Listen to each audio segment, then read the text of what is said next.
Hello gamers and welcome to True Valorant News. I am your host, True Fade.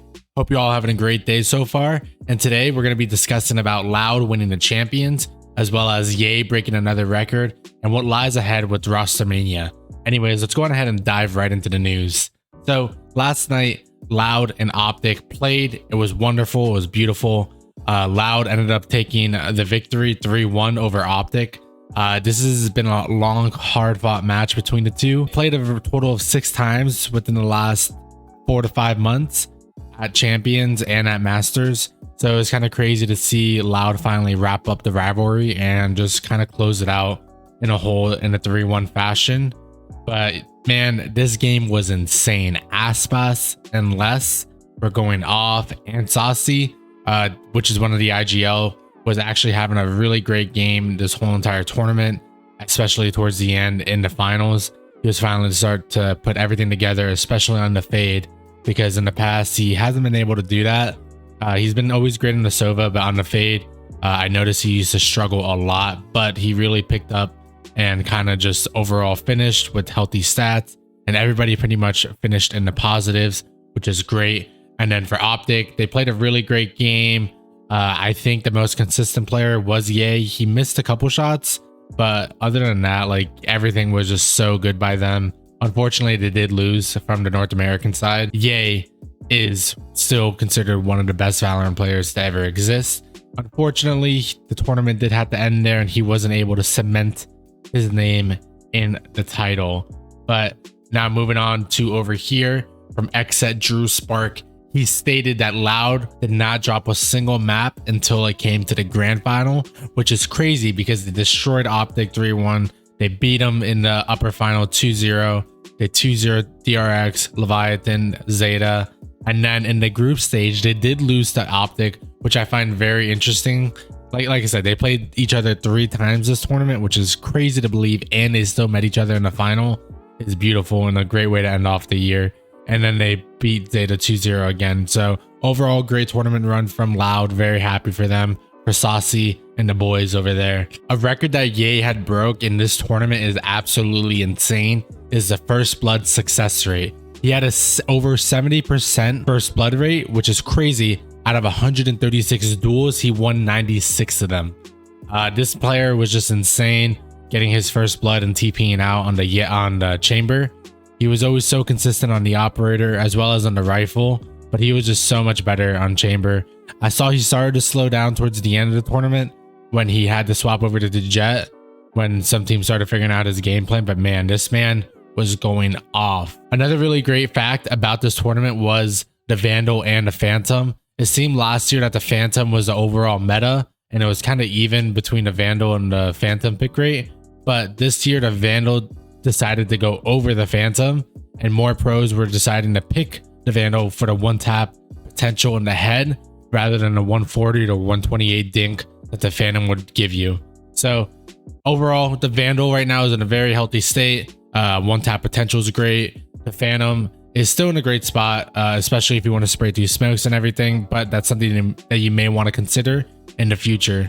And for the Stinger, the Stinger's actually debating about getting a buff that Riot has been testing in the PBE, and which is kind of crazy because last year the Stinger only had 29 kills at Champions, but today, or this tournament, the Stinger had a total of 154 kills, and Victor got 22 of them. Another great fact about this was that Leviathan was the first team to actually bring out the Stinger meta into this tournament. And a lot of teams started to follow in behind that because of how cheap the Stinger is. It's only 950 credits, and you're able to spray down an opponent just as good as a Spectre, but not as many bullets. So it was kind of the cheaper option to keep the economy high, as well as being able to buy full util and heavy shields on your eco rounds, which was great. Another great thing about this tournament was just the amount of clips that Loud and all the other teams were able to farm. But dude, this headshot from Aspas in the grand final was absolutely crazy. As you can see, Marv is so confused how he hit that headshot. He was full blinded and had one knife left, and he hit the last knife to get the knives back and dashed right into pizza, which I find insane. Anyways, moving on over here, I just want to go ahead and say a quick thank you to all the observers, all the referees, and everybody that worked at Champs. It is a hard job. I already know that they put a lot of hours, effort, and time into this, and I just want to say thank you because they don't get the recognition that they do deserve. Anyways, the Classico ends, which is Loud versus the Optic. Loud won 3 matches and Optic won 3 matches, so they're currently 3-3 of total of 6 matches. And Loud won 9 games and Optic won 9 games, so 9 maps on each side, which is great. And that means pretty much they ended off even throughout the whole entire year, and Loud was able to conquer and become the new kings of Valorant 2022 while we head into Sao Paulo, Brazil for next season, which is great for the first tournament of the year. And what I also find really great about this whole entire thing was in Istanbul at the tower, they had the shining of Loud winning the championship. And just overall, this is beautiful. Great from Riot Games to do this. Especially very happy for the Brazilian fans on their team winning. Moving over to the winners of all Masters and Champions. It's been pretty much a new winner every single time. It has never been the same team winning back to back, and it has never been the same team winning champions back to back. So with the first tournament of the year that Valorant started doing the tournaments, it was Sentinels that won, and then after that it was M3C, also known as Gambit. And then for the champions of last year, it was Ascend, which their team had just completely crumbled this entire year. They've been changing the roster up like crazy. Reykjavik of this year, Optic Gaming won with a clean fashion, which they beat Loud.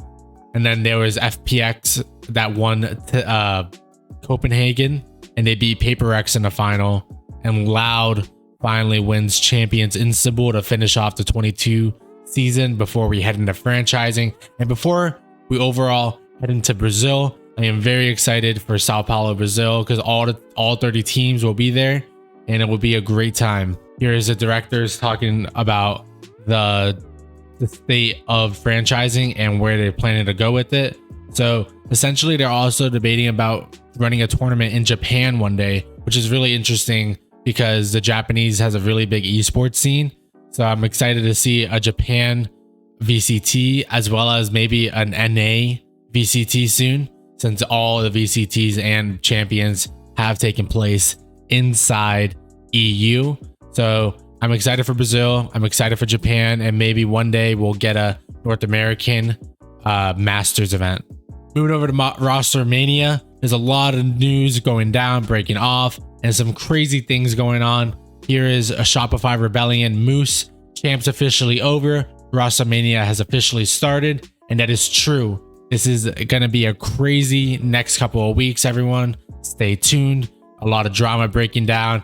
Baby J is super excited for Rostermania to begin. He says it's going to be a bloodbath. I'm excited to see if he gets picked up by any franchise teams, as him being one of the original Cypher, Killjoy, and Sage mains. So maybe eventually a team will pick him up.